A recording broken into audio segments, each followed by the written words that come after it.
بسم اللہ الرحمن الرحیم۔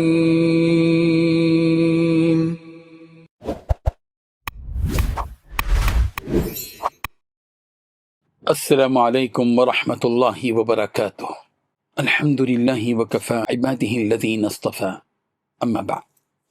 حاضرین و ناظرین، یہ درس حدیث نمبر 469 ہے اور آج کا عنوان ہے رسول رحمت صلی اللہ علیہ وسلم کے مزاح کا نرالا انداز۔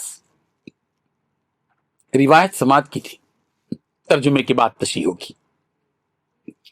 بسم اللہ الرحمن الرحیم۔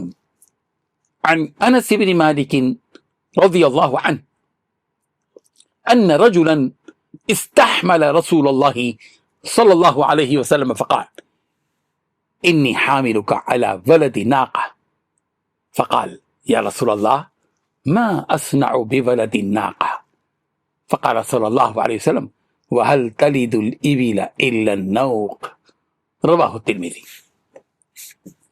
ترجمہ یوں ہے، حضرت انس بن مالک رضی اللہ عنہ سے مروی ہے، وہ فرماتے ہیں کہ ایک شخص نے رسول رحمت صلی اللہ علیہ وسلم سے سواری طلب کی تو آپ علیہ الصلوۃ والتسلیم نے ارشاد فرمایا میں تمہیں اونٹنی کے بچے پر سوار کروں گا۔ وہ کہنے لگے اللہ کے رسول میں اونٹنی کے بچے کو کیا کروں گا؟ رسول رحمت صلی اللہ علیہ وسلم نے ارشاد فرمایا سواری کے قابل اونٹ کو بھی تو اونٹنی ہی جنم دیتی ہے۔ بزرگان محترم، حضرت انس بن مالک رضی اللہ عنہ کی اس روایت میں رسول رحمت صلی اللہ علیہ وسلم کے خوش مزاج اور لطیف انداز گفتگو کا خوبصورت پہلو سامنے آتا ہے۔ ایک شخص نے رسول رحمت صلی اللہ علیہ وسلم سے سواری کا مطالبہ کیا تو آپ علیہ الصلوۃ والتسلیم نے فرمایا کہ میں تمہیں اونٹنی کے بچے پر سوار کروں گا، یعنی میں تمہیں اونٹنی کا بچہ دوں گا۔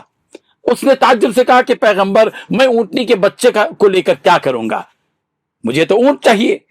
اللہ کے رسول صلی اللہ علیہ وسلم نے سے فرمایا اللہ کے رسول یعنی وہ تو سواری کے لائق نہیں ہوتا اونٹنی کا بچہ۔ اس پر رسول رحمت صلی اللہ علیہ وسلم نے مسکراتے ہوئے فرمایا سواری کے قابل اونٹ بھی تو آخر اونٹنی ہی کا تو بچہ ہے۔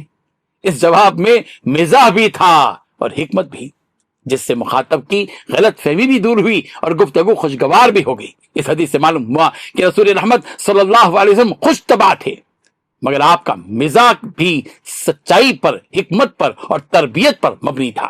آپ لوگوں کے دلوں کو خوش کرنے، بات سمجھانے اور ماحول کو خوشگوار بنانے کے لیے نرم اور دل نشین انداز اختیار فرماتے تھے۔ گفتگو میں نرمی، خوش اخلاقی اور پاکیزہ مزاح اختیار کرنا سنت نبوی صلی اللہ علیہ وسلم۔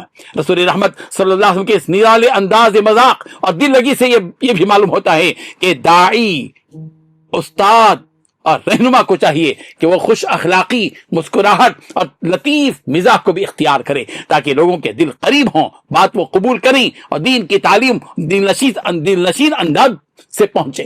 اللہ ہمیں بھی رسول رحمت صلی اللہ علیہ وسلم کی نرم مزاجی، حکیمانہ گفتگو اور پاکیزہ مزاح کو اپنانے اور چھوٹی بڑی سنت پر عمل کرنے کی توفیق عطا فرمائے، آمین۔ وآخر دعوانا ان الحمد للہ رب العالمین۔